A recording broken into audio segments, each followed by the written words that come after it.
Folks, welcome into sportsbookreview.com. It's Thursday, and absolutely, it's finally time to talk some Major League Baseball. Hope everybody's All-Star break was fantastic, but we are here to grind over the second half of the Major League Baseball season. I'm Donnie Seymour. He's Jason Radowitz, along with Kyle Purviance. Welcome back, welcome back, welcome back. Jason, how you feeling, man? Rested and ready? Yeah, I'm feeling good. Even gave out a home run derby prop earlier this week, and that cashed if you use MGM with Ohtani under 24.5 home runs in the first round. Of course, in regulation, we were good. With overtime, I was sweating it out, thinking MGM wasn't going to pay that out, but we got the we got the money, got the wager, and gave out a winner even when there was no baseball going on outside. Of course, home run derby. So happy about that. Good to be back. Today, just one game, so a little awkward, a little weird, but we'll go through, as you guys can see on the side, we're going to go through all the futures markets and help you guys in that direction for today, at least, since I don't think either of us are going to have official wagers on this Yankees-Red Sox game. No, it'll be interesting because you're right. It is only one game today. It's almost that time to welcome back the Major League Baseball season and also look forward to what we think is going to take place. We're not going to go team by team, but we're going to take a look at the AL, the NL, have some fun with that, see who we think are going to win some divisions and certainly take down some awards here. Kyle, welcome back in. I know you're rested and saw some pictures from the golf course out here. Now it's time to get back to business. That's right. And, I'm not sure it's a good idea to ask a guy with obvious commitment issues to bet on futures. I mean, this just seems like a bad idea. All right, I have massive commitment issues, obviously. I mean, look at my name, for Christ's sake. No, it's going to be a lot of fun. I missed everyone. Still got one game, and I think there's a couple spots in this game. There's a couple little props I like, or actually one, and I think I like a team total. We'll have to see here, but fun stuff. Go over the future stuff. Missed everyone. Hope you all had a good little break as well. Let's get back at it. All right, before we get back at it, let's also remember as well, sportsbookreview.com running a nasty good contest here, and we're going to get some explanation in just a few moments, but check it out here. Bitcoin, $20,000 up for grabs all summer long, right through to the Major League Baseball playoffs by picking team totals. You don't need me to discuss this here and break it all down. Let's watch a video here once again by Lee Martin explaining the details of the video right here for sportsbookreview.com. The free $20,000 MLB 10 runs for free cash contest is now live at SBRforum.com. What is the contest? It's simple. Each day in a designated SBR forum post, you pick one team that you think will score 10 or more runs that day. You qualify to win $100 that day if you are correct. Each day the game continues, you pick another team. And every time your team scores 10 runs, you'll be adding onto your total score. The contest is split into 3 segments, and at the end of each segment, the top scorers split $2,500. And at the conclusion of the contest, there's even more cash up for grabs, in total over $20,000. And I know what you're thinking. You can just pick the Yankees every day and win. No, you can only pick the same team once per week. Check out the link in the description for more info, and see you in the SBR forum for the contest. All right, back in Adam. There we go. We're ready. We are ready here at Sportsbook Review for the rest of the summer here to have some fun. But let's take a look quickly back to the All-Star game and what we thought about it. I thought it was the display. Everything was fantastic. I wish there was more runs in the All-Star game, even though I officially didn't have any plays taking the totals. There was a couple odds boosts able to cash in on over 3 home runs in the All-Star game. Thank you, Mike Zunino, for that effort here. But I thought Ohtani pitching the leadoff, Ohtani the show, showing up because superstars are what this game is all about. Vladimir Guerrero Jr. hitting one into orbit. I thought the All-Star game came off pretty well here in the All-Star game home run competition. Even though Ohtani didn't advance past round 1, I thought it was great. Pete Alonso was amazing, just hitting missile after missile after missile, completely relaxed and launching baseballs into the night. But you know what my only issue was here? Because, I do some other things outside of, just the show in the afternoon. Why didn't I have a number telling me how far these baseballs were hit, Jason? I was losing my mind on the telecast. Pete Alonso was hitting baseballs that didn't even land, and you're telling me they're like 513, 514 when I just saw a 518 from Trevor Story land in the last row. Only deterrent for me, but I had a good time watching it, Jason. What were your thoughts on the All-Star game and the home run derby? Yeah, like you said, the broadcast probably could have been better.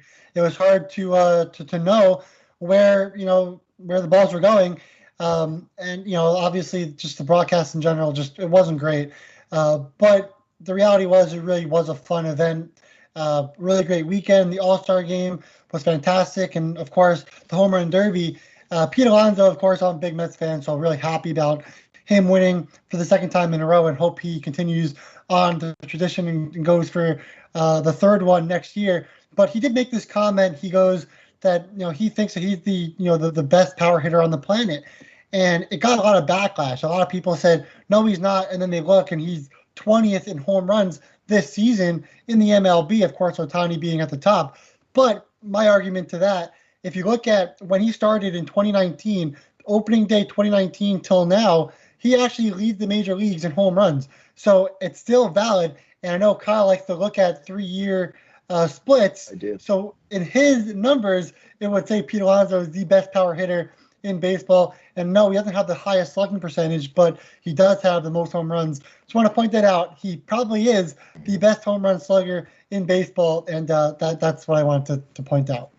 Yeah, we were having some fun with, there's a lot of bets you can make. Obviously, if you had the winner in the home run derby, fantastic, paid off a nice bet there for Pete Alonso. But, Juan Soto's 520-foot blast, cashing a lot of tickets for people trying to get that over 519.5. But I got to tell you, we many people watch this. It used to be like, oh, let's just watch, if you're kids, you watch your home run derby, and it's a lot of fun, Kyle. But now there is serious gambling going down during the All-Star game and also, obviously, the home run derby. The telecast has to be better. You can't just be guessing where balls land. And the ticker at the top of the screen, literally 20 seconds behind when a home run would be hit. You didn't officially know how many the guy actually hit. I wish the broadcast was better on that end of it. But usually I am very bored by home run derby in a lot of instances. Loved it all the way through. Yeah, I was on the other end. I was bored by all of it. Lame, top to bottom. I went golfing the whole time. I didn't watch crap of this. I would go back and I tried to watch some of it. I was letting somebody play through. We had a group of us, and we were letting someone play through, and I tried to watch some of it, and I'm like, this is just – why even have the pitchers in the All-Star game? 2 runs by one side? I'm a little biased here, and I had a little bet on both teams getting at least 4 runs because you say, these are the best lineups in baseball. These are the best lineups you could possibly put together, and you can't get 4 damn runs in a baseball game. Snooze fest. Do better baseball. I thought the coverage stunk. And there's a reason why Pete Alonso is always, I do a little DFS list for another site, and Pete Alonso is always on my home run list, and Jason touched on it beautifully. He actually does profile as the best power hitter over the last 3 years. It's easy to find those numbers, and it's 100% true. But really, I didn't care. I thought it was unexciting. The only way it was going to be exciting for me is if the hometown boy won it at a big, huge number like plus 750 in Trevor Story, or if Ohtani won it. Pete Alonso, who the hell gives – Pete Alonso could walk right by me right now, and I would have no idea. I'd be like, oh, that looks like a big dude. I would have no clue that it's Pete bleeping Alonso. All-Star game, boring as hell. You can't have 7 total runs with the 2 best lineups you could possibly make in baseball. 7 runs? Let's start calling it Major League T-ball. Put it on a tee. It'd be more exciting for me. Hey, how about that? And again, it looks like Kyle might be replaced by tomorrow for Friday's show here because he no longer likes Major League Baseball. So that's love baseball, obviously. That was just not it for me. That's just not going to work. That is not going to work. I hear you. It is on the downslope, and there's nothing really can do to make it better. And also, we talked about before the All-Star game, the amount of superstar athletes just deciding not to go in this. It's apparent that the players don't care anymore. So when the players start not caring anymore, who's next on deck? The fans not caring about it, and the thing goes away. The same way we argue with the Pro Bowl. I love football more than anybody on this planet, but I wish they would fire that game into the sun and never reappear again. Let's get to some action here in Major League Baseball. Now, we do have one game on tap. We'll get to that a little bit later. Let's take a look at the midway point, roughly the midway point of the season, and take a look at some odds. Jason, I'm going to start with you first. The American League here. Astros, White Sox, Red Sox, Tampa Bay Rays, Athletics, and Yankees in that order, which is hilarious that the Yankees are 1, 2, 3, 4, 5, 6 in the AL to win the pennant. That's just Yankee money coming in. I've been on the Astros for quite some time here, for a few weeks, saying I do believe they're going to win the AL West, which therefore puts them on track to win the AL pennant. When I look at the White Sox, I think we're maybe,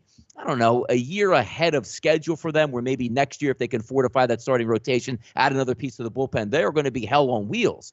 Boston Red Sox, we'll see if they add on at the deadline. Tampa Rays, they give you what they give you. Sneaky, unheralded. Oh, look, the Tampa Bay Rays just won 12 out of the last 13 games. It's probably going to happen in the second half of the season. Looking at the top upper echelon teams in the AL, your thoughts on some of these teams and the chances they have to win the AL? Yeah, I like the Astros, like you pointed out. If you go look at them against teams over 500, right?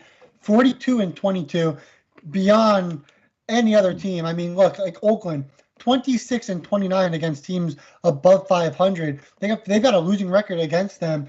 Like Seattle, they've played better against teams above 500 than Oakland has. So Oakland might falter a little bit.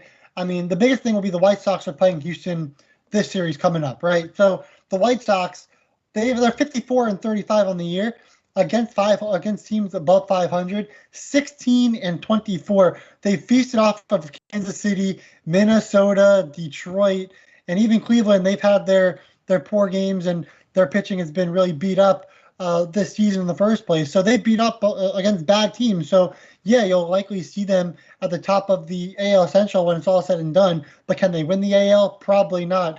And we'll see how Houston performs against them. But yeah, again, Houston, they're the team that they're beating up on all of the good teams in the league. They're dominating at home. They'll have home field advantage in the playoffs in the first place.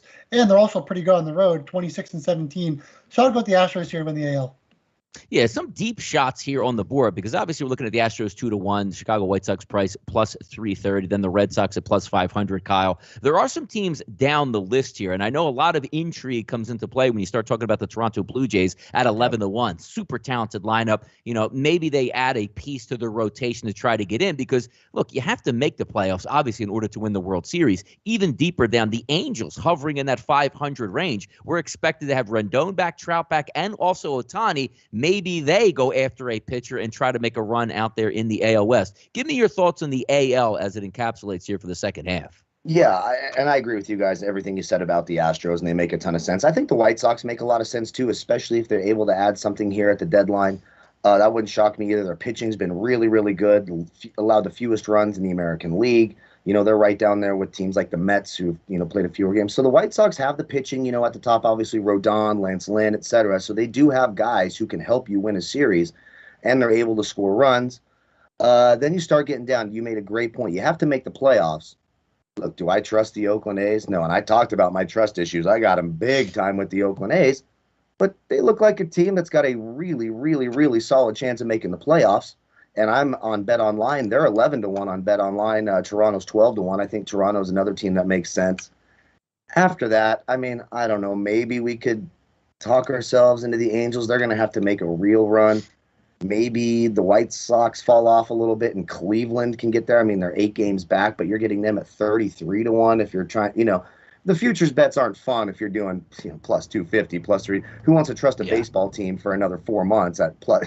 Nobody. That's just crazy. So for me, it would have to be something a little bit insane. It'd have to just be for a little sprinkle here. But and I guess I was trying to talk myself into the Mariners. They had that good start, but I don't think they'll be around. I think as far down as I would go, just realistically, maybe a small sliver of a chance. We've seen it happen. I remember the 1993 season stands out like a sore thumb. It was before the wild card teams. The Giants won 103 games that year. They were 9.5 games up on Atlanta with 3 weeks to go and ended up losing the division and not making the playoffs, winning 103 games. If you remember that, that's Barry Bonds, Will Clark, Robbie Thompson, of course, Atlanta with the Sid Bream teams, etc. But so maybe Cleveland at 33-1 for looking for a long shot. That's the way I would have fun with the American League. But for me, I agree with you guys. It's Houston or Chicago right now. I'll take the better number on the White Sox, and I like the top of that rotation as well. Yeah, I'm interested to see what Boston does at the trade deadline because that's a deep-pocketed organization not acting like it coming into the Major League Baseball season. They have some prospects. You can flip them into Major League talent. So a lot of these numbers will change, but also you have to figure all these teams in the mix, they're going to make moves at the deadline to better themselves, not just say, hey, you know what, we'll see how it goes. And that includes the Houston Astros and also teams that are trying to fight for those spots, the Toronto Blue Jays and the New York Yankees. Let's flip it over to the National League here and take a look at those odds. The Dodgers plus 190, the Mets at 450, the Padres at plus 450, the Giants at plus 650. So if you're reading between the lines here, 3 of the top 4 teams are in the same division out west in the National League West. I do think the Dodgers overall are the best team. But now you're taking a look. You expected Trevor Bauer to be an innings eater this year and perform at a Cy Young level. He just got his suspension extended once again till late July. There's no telling if he's even going to come back this season. So that stretches that starting five a little bit longer. They're still going to be able to go out and make moves. Nobody makes moves like the Dodgers. I mean, you're talking about a team with the deepest pockets, with the best prospects, who they can flip over and get superstar after superstar after superstar. So you take a look, Jason, at that plus 190. You know, no matter where they are in the standings, they are going to add something like, my goodness, the rich just keep on getting richer. Your thoughts here on the NL right now? Yeah, you know, obviously the NL West is where you're going to want to look. You got three really great teams there, but they're feasting off of teams like Colorado and Arizona. Really, the Dodgers, they haven't looked that great this season. They've kind of just feasted off of those poor teams. When they're going up against, teams over 500, and I like to go to this when I'm looking at futures because it matters because you're going to be facing teams that are above 500 in the playoffs. The Dodgers right now, they're 20-21, not even 500 against teams above 500. Well, the Padres, it seems like the Padres have the Dodgers number. I mean, throughout the entire season, it just looks like they perform to the level of talent that they're performing against. And when you go to the playoffs, it's going to be the Padres playing against, high-level competition. So I kind of like the Padres here. Yeah, their starting pitching will need to get better. Obviously, Snell needs to get better. There's a lot to be desired there. In that the bullpen's getting, they're eating a lot of innings right now. So the pitching, yeah, it's going to be a little bit rough getting down to the playoffs. But if they can make some moves for maybe get another starter or something instead of like having Weathers go out there and putting Weathers in the bullpen or something to that extent, I think the Padres could be the team to look at in the NL outside of my Mets, of course. Yeah, it should be interesting here because the Padres sitting at that 450 level. If we slide it down, Kyle, I mean, there's some teams. I like the Milwaukee Brewers. Yeah. I like their setup. Great starting pitching, great bullpen. Maybe they can add a bat or two to try to solidify that lineup. I look at the Atlanta Braves. I want no part of them, even though they're 25-1. But let's take a look even deeper down. The Washington Nationals at 30-1 and the Philadelphia Phillies at 33-1. Why am I bringing this up? Because you take a look at the Mets. They haven't hit all season long. Maybe we're going to continue to say, well, they'll wake up in the second half of the Major League Baseball season. They've had unbelievable starting pitching. So when you look at it and say, well, sooner or later, that pitching is probably going to come back from all world levels because how much better can Jacob deGrom be than he was in the first half? We'll see if that continues. So when you take a look at those deep shots, one of those teams is going to have a chance to overrun the Mets. And again, just getting into the tournament gives you a chance to win the World Series. Not to say the Nationals will win it at 30-1, not to say the Phillies will win it at 33-1, but you have hedging opportunities if they do get in. The Mets are the best team right now in the NL East, but I'm just looking down the board saying maybe if one team falters, that's where that monster value is going to be. Because taking a look at the NL West, Dodgers are great. The Padres are great. The Giants are great. Yeah, sure. They all three of them might get into the playoffs, but you're not looking at a monster number for them to actually win the actual conference there. Go ahead, Kyle. Yeah, exactly. And here on Bet Online, the Brewers actually have, they're plus 575 and San Francisco's plus 675. So how many times do you get a team with 57 wins at the All-Star break in first place in the division with the fifth best odds to win the pennant? First of all, I think it's a little disrespectful. And look, the Giants aren't loaded with all this all-world talent, but they find ways to win. They, Jason talks about this all the time. They platoon beautifully against both lefties and righties. They just find ways to win. And we know sort of their postseason history when they get in there. There's something just different about the Giants. I think that's a disrespectful number. One team I do want to bring up, we just kind of mentioned the Brewers. They have worse odds or, better odds, I should say. They're favored higher than the Giants are. Cincinnati Reds, I'm looking at 28-1. Now, their pitching's terrible. We know that. Their bullpen's god-awful, and they need arms. But this team can score runs. They're only 4 games back of Milwaukee to win that division. That team can hit anybody. I mean, they've scored 435 runs. That's what the third highest in the National League, outscoring even the Padres. If I'm looking to take a longer shot, I'll go down to that Cincinnati Reds team. I like that 28-1 number. I think that makes a ton of sense. You mentioned the Mets. I just don't like the value on the Mets. How many times DeGrom's been on the injured reserve, more times than I played golf. It feels like. It feels like he's always getting hurt. They're one DeGrom injury from being really in a lot of trouble. That team can't score runs. They're going to rely heavily on their pitching. How long can that pitching hold up? I don't know. A team like the Reds that can hit, and maybe if they add an arm at the break, The Reds could be a team to keep an eye on. They certainly need to help. They need more than one arm. They need another starting pitcher, and they need so much help in that bullpen. But man, they can rake against the lefties, the righties. The Reds score runs, like it's going out of style. 28-1 seems a little long. 4 games back. Do any of us like Milwaukee to go all the way? Milwaukee's lineup, I think it kind of stinks. I know Burns is okay. They have some weaknesses there. The bullpen has not been as good as advertised before the season. So I don't know if I'm buying in on the Brewers. I think the Reds 4 games back, 28-1. Why not? Yeah, I like some of these long shots here because you never know. And if we're not expecting injuries, but if they do happen, you want to be holding a long shot ticket as opposed to some, oh no, there goes my minus 190 in my pocket on this one. Let's take a look at some World Series outright betting odds here. The Dodgers plus 400, the Astros 450, the White Sox 850, along with the Padres at 850 as well, which is interesting here because we saw those odds stacked up here to win the World Series or win the NL, and you have the Giants right in there. And then the Giants slip all the way back behind the Brewers at 14-1. So you get a little bit different market here as we take a look. Yeah. The rich get richer, as I said early in the show. The Dodgers are going to add on. Houston's going to add on. That would be an actual great World Series because these two organization and teams absolutely can't stand each other from the cheating scandal. So I wouldn't mind that being the series. But if I have to give a nod here, I do think the Dodgers overall are the most talented team in baseball. And even though it's plus 400, nobody wants to bet a 4-1 ticket. You want to take a longer shot. I just see them being the best. I just do, Jason. Yeah, for me, I think the Astros are probably the best team. And then I also would go back to the Padres there. So even the Astros or the Padres would probably be the two teams, and that's kind of what I think the World Series will look like.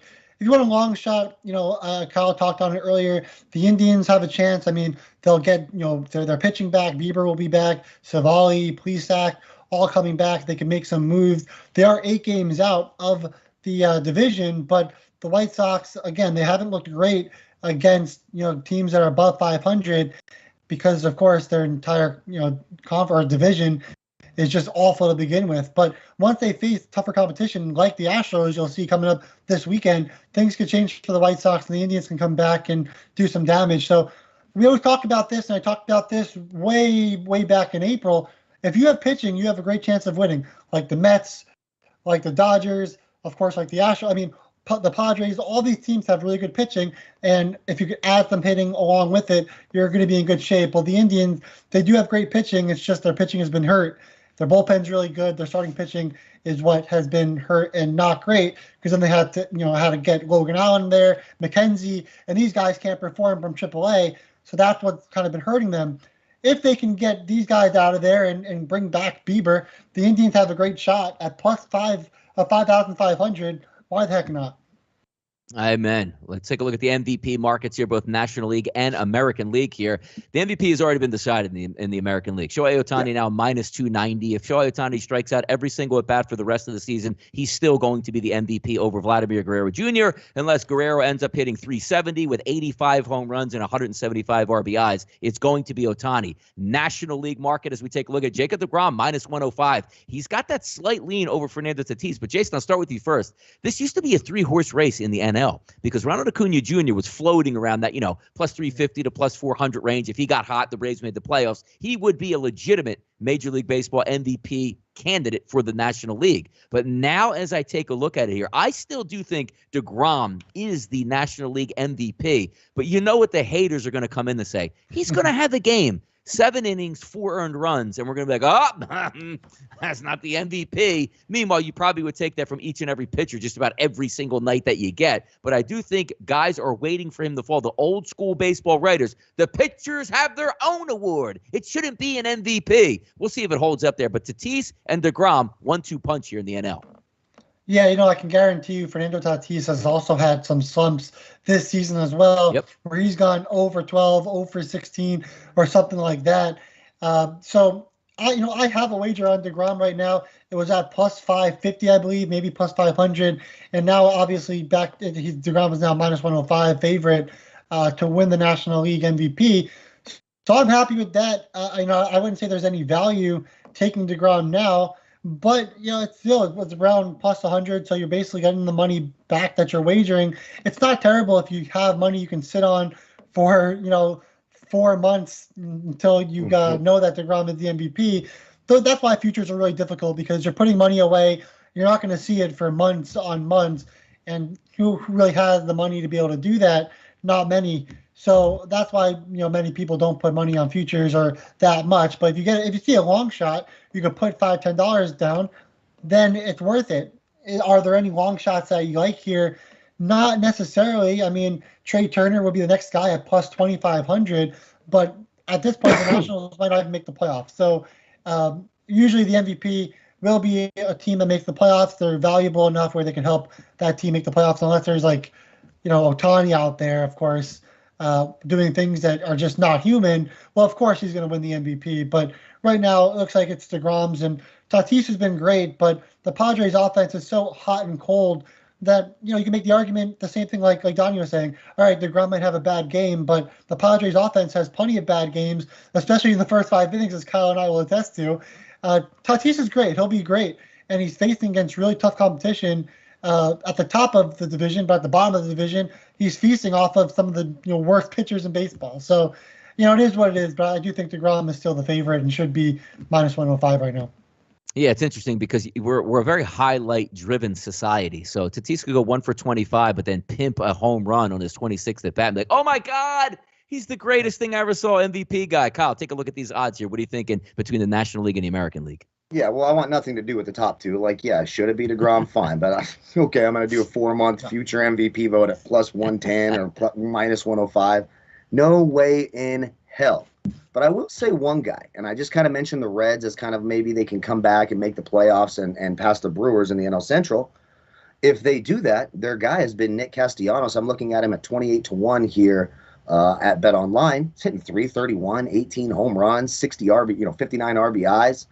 I think Nick Castellanos, if the Reds are able, again, to make the playoffs, sort of make this run, maybe Tatis goes cold, Castellanos hits 25, maybe 30 home runs, the backhand. Again, you're looking for weird things to happen. DeGrom maybe misses a start or two because he's back on the injured list. Tatis has a cold streak. Castellanos at 28-1. I think a guy who's been quietly really, really, really good. We sort of make fun of him because it's always like a catastrophic moment when he hits a home run, and it's always a sad, sad call.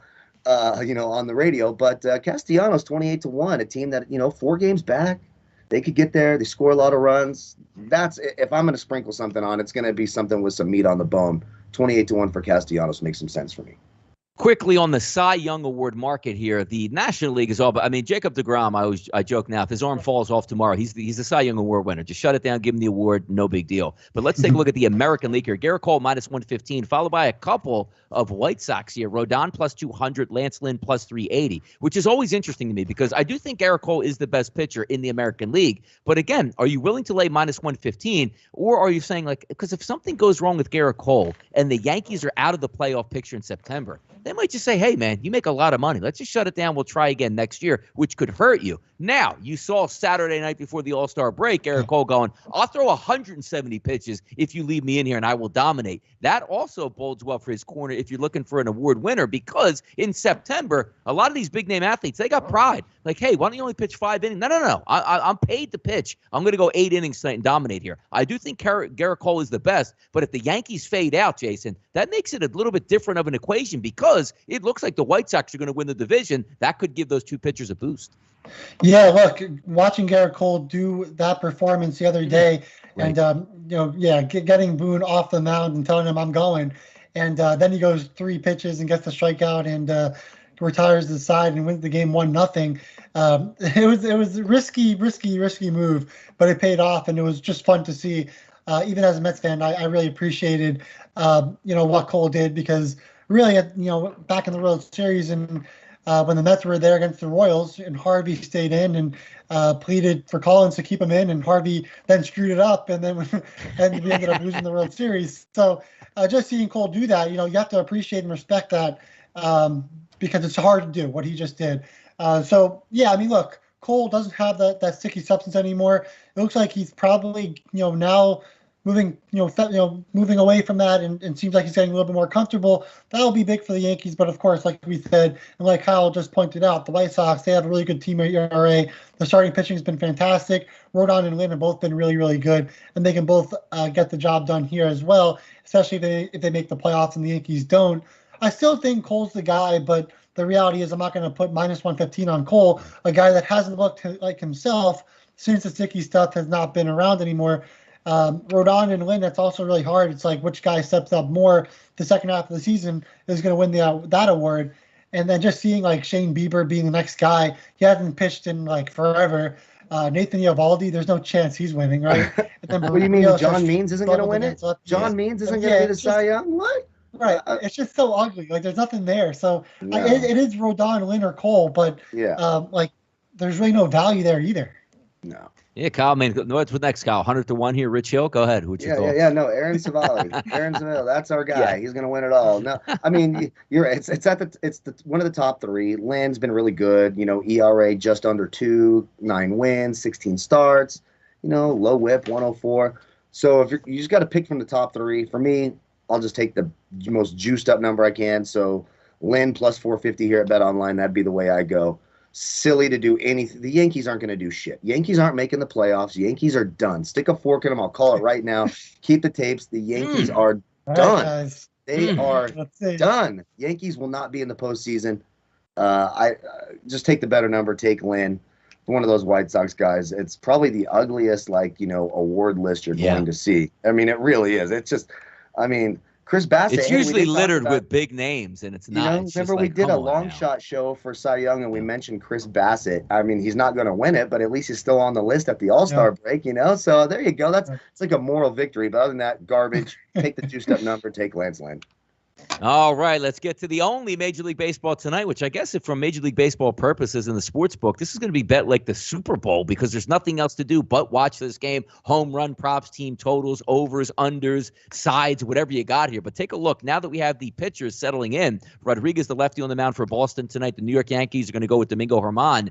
That's now a minus 108. So basically a pick 'em across the board, depending on who you're going with. But the over-under that initially opened up at FanDuel early this morning at an 8.5, it's now at 10. Offshore Pinnacle guys, 9.5. We're expecting runs tonight. And just taking a quick snapshot at the lineups, I do agree with some runs coming across because when you take a look versus right-handed pitching with the Boston Red Sox, they do look good. Verdugo, Martinez, Bogarts, and Deverts having a very good season here, weighted on base average versus righties. You do have some hot, muggy conditions in the Bronx, but I'm going to tell you guys this out here.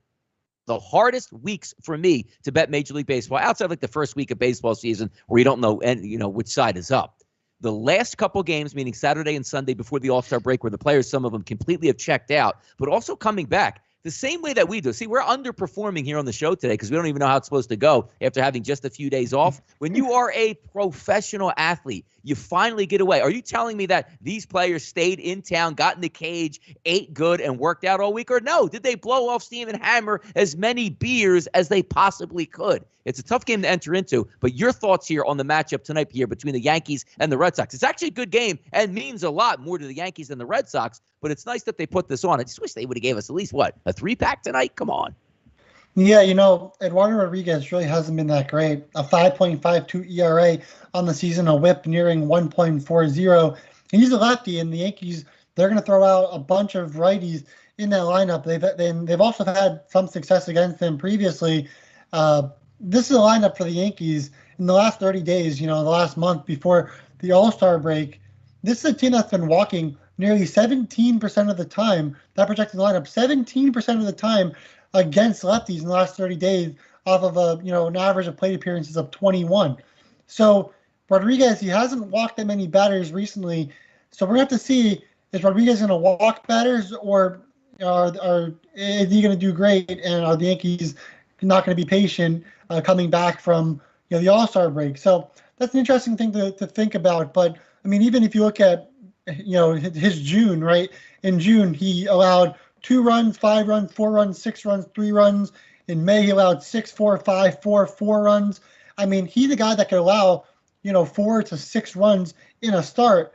Now the Yankees offense, they're not terrific, they're not great, but even in Rodriguez's last start, he allowed 4 runs on 9 hits against the Angels with just 5 strikeouts. He did have no walks there. But then you go to the Yankees lineup, those guys like Judge, Sanchez, and Stanton, they've walked a combined 16 times against Rodriguez in the past. So if they can work out walks, the rest of the guys in the lineup, Luke Voit, 385, Urshela, 316, Torres, 368 average, LeMahieu, 313 average. So if those guys are able to walk, they might be able to get some clutch hits and score some runs. So, now we're just seeing Domingo Germán is going to be the pitcher for the Yankees. We didn't know that earlier. We thought it was going to be Jordan Montgomery or even Nestor Cortes. So having Germán out there pitching, it's going to help the Red Sox bats. I mean, he allows plenty of home runs, especially against the right-handed side. So you've got guys like JD Martinez and Xander Bogaerts. Of course, Renfroe has plenty of power as well. So I do think we'll see some runs in this game. Although I kind of like the Yankees more. I think their offense will be a little bit better. They need this game a little bit more. And the Red Sox, I feel like they might have overachieved just a little bit in the first half. So I think we'll see them slightly go down a little bit. And we'll see what happens in that division. But I do think the Yankees pull out with this victory and score more runs in this game, of course. And Philly Sports Passion brings up DraftKings has first 5 team totals now. So we'll see how long that continues, or maybe just a one-off for tonight since there's only one Major League Baseball game. But I would love to see much more outlets support that and get after it. Because, again, you can set the lines appropriately. Not everybody just takes overs and wins it every single time on the first 5 innings. Don't be scared out there, sports books. Get involved in this. And by the way, Kyle, what company would actually pay a guy to do content when he writes up the wrong starting pitcher? I don't know. That's time. Yeah, suspension at least. What's the commissioner's list? Commissioner's list, the exempt list. No. That's hilarious. We're just giving you crap, Jason. So this game is pretty 50-50, right? And the numbers are absolutely right. If you look at the weighted 3-year OPS for these pitchers against the projected lineup, it's 785, 784. I mean, it's as close as it could possibly be. Now, I will say in Germán's last 3 starts against Boston, he's been absolutely lit up, as Jason touched on. Rodriguez has been okay, 15, 16, 26, 16, 27. Germán 5, 6, 14, and a 27. So both these teams have been able to hit the opposing pitcher. I actually have a little bit more trust in that Red Sox lineup getting their team total over 4.5. It's minus 120. Of course, for the Yankees, it's minus 115. So, I mean, it's really, really close here. One play I did take, and if you're following us on Twitter here at SBR Sports Picks, Gleyber Torres, for his career, 7 of 19 lifetime off of Rodriguez, 3 home runs, a double, and a triple. So I took him to get at least 2 bases from hits, and that was at plus money at plus 125. Yes, I do expect there to be runs today. Would I bet that today? Hell no, I wouldn't. We got to see what these guys look like after this rest. You're absolutely right. For me, a little sprinkle, I'll say value menu wager, if you will, on the Red Sox team total over 4.5, and I like that Gleyber Torres prop as well.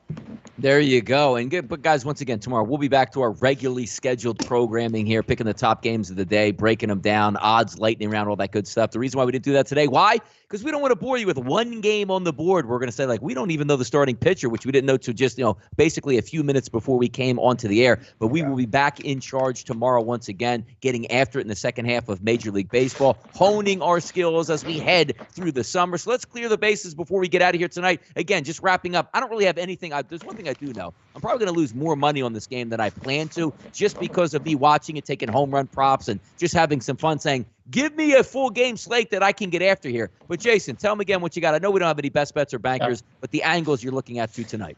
So I just wanted to bring this up. I saw we in the chat we had them talk about DraftKings now having first 5 team totals. The DraftKings got rid of their software provider in Canby, and now they're using SB Tech. So with SB Tech, they're going to have these first 5 lines and probably better lines. They're going to be better off, and DraftKings will be a better platform now with SB Tech instead of Canby. So understand that it's probably going to be staying because it's a new software provider, no longer having Canby. It's going to be SB Tech now instead. So there's only one man in this world who would know that, and that is Jason Radowitz. I don't even. You may as well be speaking Croatian to me right there. That is unbelievable. Nice job. Good look right there. There you go. Kyle, what do you got tonight? By the way, before you do that, just surfing the DraftKings odds tonight, I get a kick out of the boost here. You can't bet every single boost because you'll come up lame unless you're just looking for something to get down and have some fun on. But an interesting one tonight here, Boston, JD Martinez and Xander Bogaerts both to get a hit was minus 150, boosted to plus 105. I love those hit props. They're a lot of fun. Yeah. You just need one base hit. It seems very easy, people, but trust me, it actually is not. Kyle, what do you got tonight, and also what are you looking forward to? Yeah, nothing in baseball is easy. Again, it's a sport of failure. I mean, you get a hit 33% of the time. You're one of the top 3 hitters in the league. It's very important to remember, but both those guys profile beautifully off Marquez. I'll do a light little sprinkle on that Red Sox team total over 4.5. I do think they can get there. If we're talking home run props, hit props, Gleyber Torres profiles really nicely. DJ LeMahieu has hit very, very well. Devers has actually struggled against Marquez, only 2 of 17 lifetime, but guys like Bogarts, Martinez, and Verdugo profile nicely for Boston as well. All right, let's get on out of here, guys. Thank you for tuning in to us on a Thursday as we grease the wheels once again for the second half of the Major League Baseball season. Tomorrow, action-packed, double headers. Everything is on the card and in play. We'll certainly have some fun, but thanks again for joining us today. I'm Donnie Seymour for Jason Radowitz along with Kyle Purviance. We are the SportsBookReview.com Major League Baseball team. It's back in our lives. Good luck with those wagers tonight.